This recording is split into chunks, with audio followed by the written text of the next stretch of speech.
За хуваар ёсоор бол 7 хоногийн пүрэв Баасан гарагт улсын их хурлын ээлжид чуулган хуралдах ёстой. За гэвч өнөөдөр улсын их хурлын чуулганы эрс хүрээгүй улмаас хуралдаан эхэлсэнгүй тодорхойгүй хугацаагаар хойшлолоо. За сөрөг хүчин ардчилсан намын зүгээс улсын их хурлын дарга учрлыг ажлаасаа чөлөөлөгдөл хуралдаан суухгүй гэж мэдгдсэн. За учир нь тэдний шаардлага улс төрийн намын дарга нь улсын их хурлыг удирдах ёсгүй гэсэн шаардлага тавиад байгаа юм. За харин олон хуйв 68 суудалтай Монгол Ардын намын бүлэг эрцээ бүрдүүлээд чуулганы хуралдаанаа хэвэн явуулах боломжтой ч чадахгүй байна.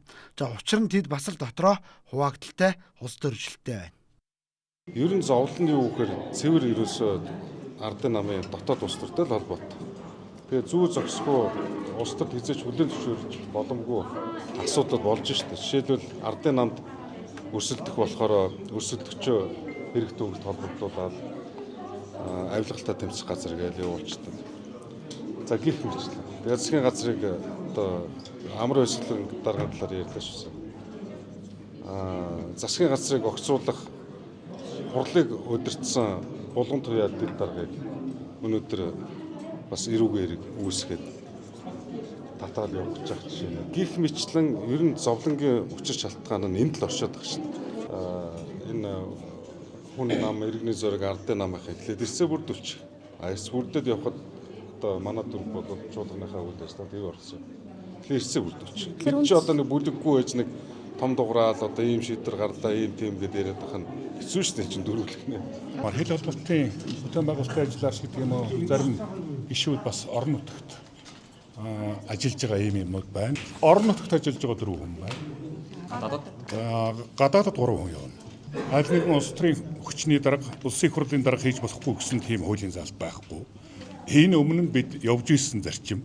Хөлийн дарга эрсээ бүрдүүлэх гэж хүмүүсийг уулзсаж байгаа шиг байна. Өвчтөн хүмүүс нэлээд байх шиг байна. Гадаад явсан хүмүүс бас нэлээд байна.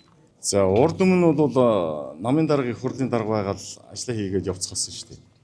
Энэ бол яг зөвхөн улс төрийн хэмжээнийх нь акц гэж ойлгож байгаа.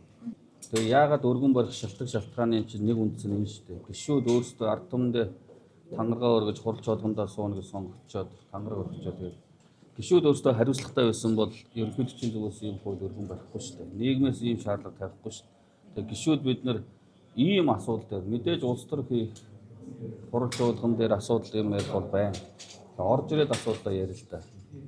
Тэгэхгүй ингээд эрцээр бойкотлоо дөнгөж хаврын чуулган эхэлж яхад За улс орны өмнө тулгамдсан хилцэн шийдвэрлэх олон асуудал байгааг төрийн эрх барих дээд байгууллага улсын их хурлын гишүүд үл анзаарч зөвхөн хувийн ашиг сонирхол болоод улс төр хийж байгаа нь нэг талаараа харамсалтай. За хаврын ээлжид чуулган эхлээд эхний нэгдсэн чуулганаа хийж чадахгүй гацаанд ороод байна. За энэ нь иргэдийн дунд парламентд итгэх итгэлийг улам алдагдуулж байна.